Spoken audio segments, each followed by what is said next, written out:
Good morning YouTubians, it's Kermit's Ghost, and today I'm doing the I's and J's of my horror collection. There's more than this, it's just the first pile that I've grabbed, and the first one up is I Am Legend. I think this gets a bad rap. I love this movie. There's a lot of tense scenes in this, when he's in the bank looking for his dog. You've got sadness when it comes to the dog, and I know the zombies are very bad CGI, but if there was practical effects on the zombies, then that would be a lot better. But overall, it's a good story, and I like the little cameo by Emma Thompson at the start. Very good.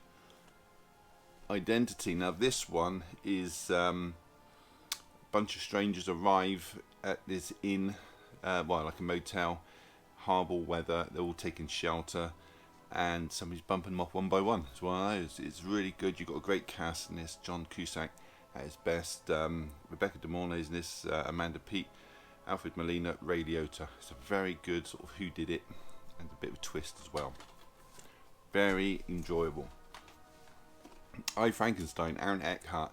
Set 200 years after the creation of Frankenstein's monster.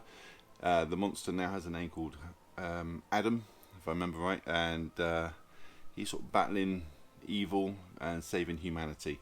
It's a good take on the Frankenstein story. It's better than you think, and 3D is very good in that as well.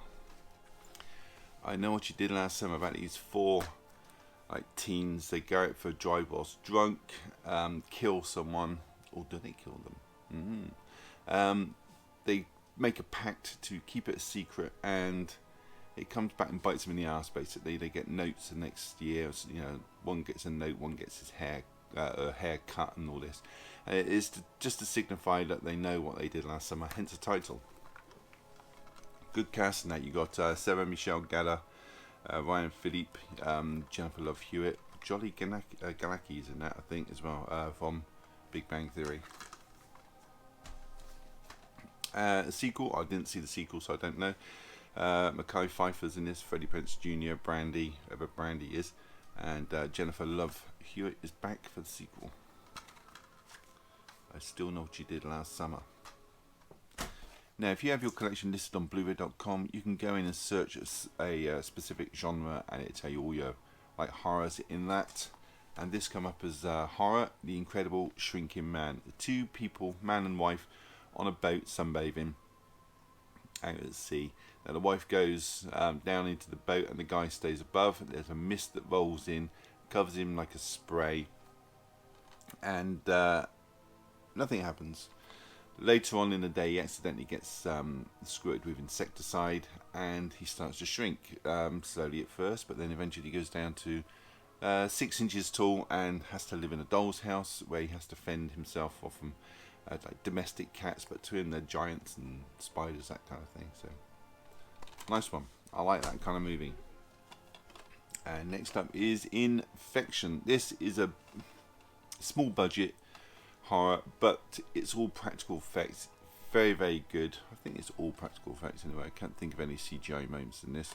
They have the big bug arms on sticks, that sort of thing, and just practical effects. It's really good, and it's better than you think.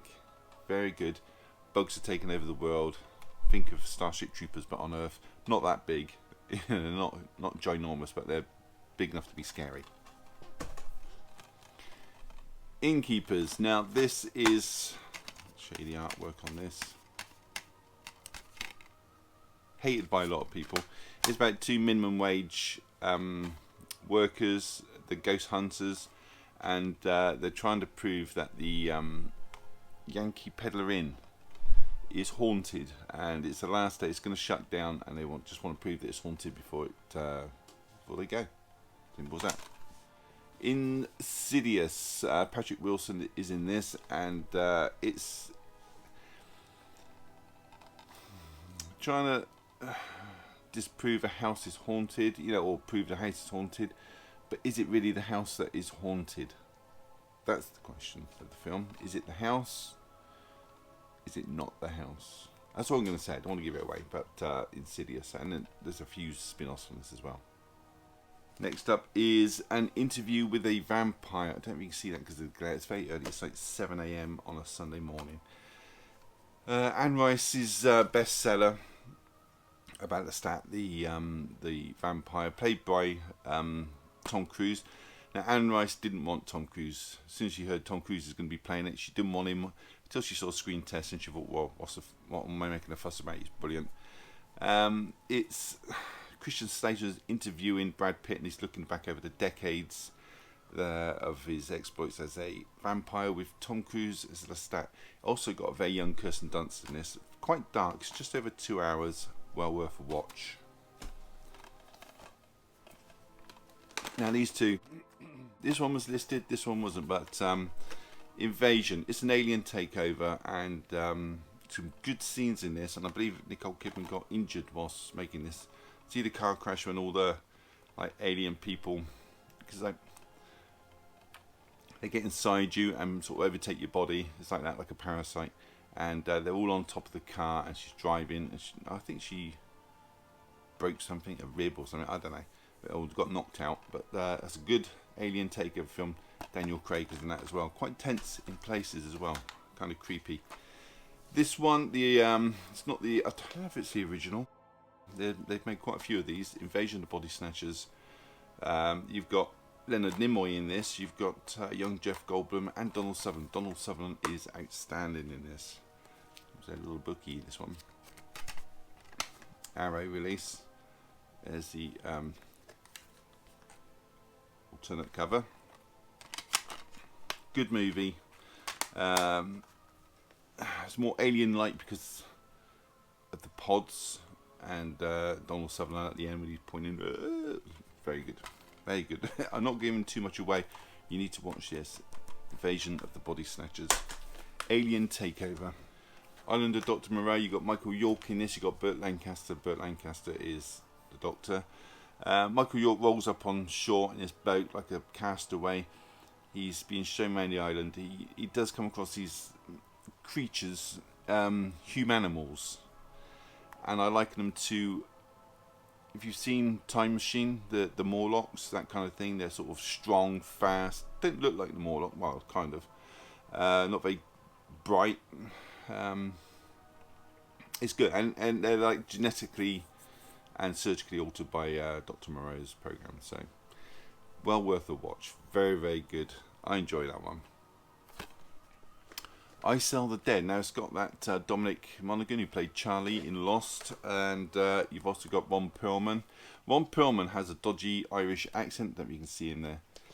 He is a priest taking Dominic's confession, or two people's confession, and they are grave robbers. Not Ron Perlman, the two guys he's interviewing, like a confession. And Dominic is sort of telling him of these corpses. It was a bit like a Burke and Hare story. They're robbing graves for someone to do his business on, like experiment and whatnot. But the corpses he's taken are not what they seem, zombie-like and very, very dark. Very good. This used to come with it did come with a comic, but I don't know what happened to the comic. Stephen King's It. You got Tim Curry as Pennywise. I have not seen this version. I don't think I've seen this version. I mean, it's been out for decades, so maybe I have. I don't remember seeing it when I was younger. No, I don't know if I've seen this or not. I don't think I have. Should I have seen this before I saw the other two? Probably, but I haven't. So there you go. Will I ever watch it? I don't know. I don't know now, because I've seen these two. Now you've got It. And It Chapter 2. I'll start with the first one. First one is a brilliant film. Absolutely brilliant. The kids are spot on. Great little actors. Can't fault it, really. I love everything about it. I love the sound. I love the cinematography. Just the feel of the film. The acting. Everybody is as good as the next person. Creepy characters. Bill Skarsgård as Pennywise, perfectly cast. That guy is Pennywise incarnate. His eyes, his lip, creepy as frig. brilliant. And then I thought, so I saved that till maybe like a month or so before the second one came out to watch, and then I watched them almost like back to back, but like a month in between. And I thought, oh, they're going to ruin it, aren't they? They're going to, because I've heard bad reviews. They didn't. I thought this was an amazing film. A great sequel. All the characters are back. The kids are back, but only in part. The kids have all grown up, and there are like flashbacks with them in it, but which is a really good idea. But the adult actors they got to play the kids, spot on, absolutely spot on. I only have a couple of flaws with the film itself, and that's a couple of the CGI moments. But apart from that, brilliant, absolutely brilliant. Okay, next one. It Came From Beneath the Sea. Yes, this is another H-bomb accident, like Godzilla kind of thing. It's a huge octopus, and octopus with 6 legs because they didn't have enough budget for 8 legs. Big plasticine monster. I love this kind of creature feature things. He's just looking for food, non-contaminated food, and he's eating sunbathers and the Golden Gate Bridge, as you do. So there you go. It Came From Outer Space. Now this is unusual concept. You've got a spaceship that crashes. I think it was in the desert, and these aliens, they sort of pose as neighbouring town folk to get parts to rebuild to repair their spaceship, and off they go. So that one's another one of those old B movies, and this is in 3D as well. I've not seen the 3D version, so I should really. So, and It, the Terror from Beyond Space. Yes, now this. Think of Martian. A spacecraft is going back to Mars to rescue a crew that are sort of stranded out there. And when they get there, there's only one survivor, and they think that he has killed all his crew one by one. He's killed them. He's gone mad. He's killed them all. So they're escorting him back to Earth to face a court-martial because they don't believe his claims that a Martian monster has killed them all. So obviously now think of Alien. The monster gets on board and is picking them off one by one. He's down in the bowels of the ship. So it's a cross between the Martian and Alien. And as I say, I just love these old monster creature features. And now we're on the J's, and we'll start off with Jacob's Ladder. I bet you can't even see that. Look at a disc instead. Jacob's Ladder. It's Jacob Singer, who is played by Tim Robbins, and he's a Vietnam vet, and he's having PTSD flashbacks of the Vietnam War and his son dying. You know, man's messed up. But is it PTSD, or is it like demonic possession? Paranormal. Next one up is The Jacket with Adrian Brody and Keira Knightley. Now, Adrian Brody suffering from a head wound. He's on his way back to his hometown, where a police officer gets killed, and he is accused of killing him. Where's he gone? He's accused of killing the police officer. So he has to have this treatment where he's popped in a straitjacket and shoved in a morgue, one of those tray things that you put a dead body on a cadaver. And then he starts, they give him like this drug as well, and he starts to sort of time travel in his head. It's a good time travel film. Stick with it, it's very, very good. Okay, now we have the Jaws movies. The first one, Jaws, a classic. You're never going to beat this. Based on the book Peter Benchley, directed by Steven Spielberg. Got a great cast. Shaw, Richard Dreyfuss, Roy Scheider. It's just perfection. It's probably the best shark movie you're ever going to watch. And the picture quality on this is amazing. And there's a great scene where Dreyfuss is looking for this fisherman that's gone missing, and his boat is gone under the water, and he dives down at night, and there's a hole in the boat, and he's pulling his shark tooth out, and his face just appears. As a kid, that nearly killed me. Jaws 2, Roy is back for this, and only Roy. There's no Richard Dreyfuss, no Shaw. No, I'm not going to say. It's an okay sequel. It's not bad at all. Not as good as the first one, but better than the next two. But that's sure as shit. Third one, in 3D, set in a theme park in Florida. Yeah, not as good. And then Jaws: The Revenge. This is one. Oh, that one had Dennis Quaid in it. The third one. This one's got Michael Caine, and Michael Caine has never seen this film. He said he did it because it bought him a house. Jigsaw. Now, bodies are turning up with evidence pointing to John Kramer being the perpetrator, but he's been dead for over a decade. So, was it him? Was it him? Jigsaw. And the last on the list is John Dies at the End. Now, this has got Paul Giamatti in this. It's kind of trippy film. There's a new drug in town called soy sauce, and it kind of makes you sort of time and space and that alter, and it's like it is an alien buggy kind of takeover. Very good. Check out the trailer for this.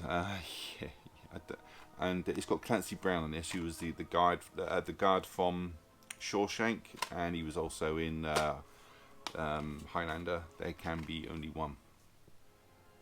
Well, I hope you enjoyed that. Thank you so much for watching. If you'd give it a thumbs up and a comment, I will get back to you eventually. And click the bell in the corner to get notifications of further videos, and subscribe if you haven't. It's all free. I hope you are all staying safe in this madness that's infecting our planet at the moment. And hopefully I should be doing an out and about tomorrow, but depends when you're actually watching this, when I'm putting it up. So take care everybody, and I will hopefully see you in the next video. Take care.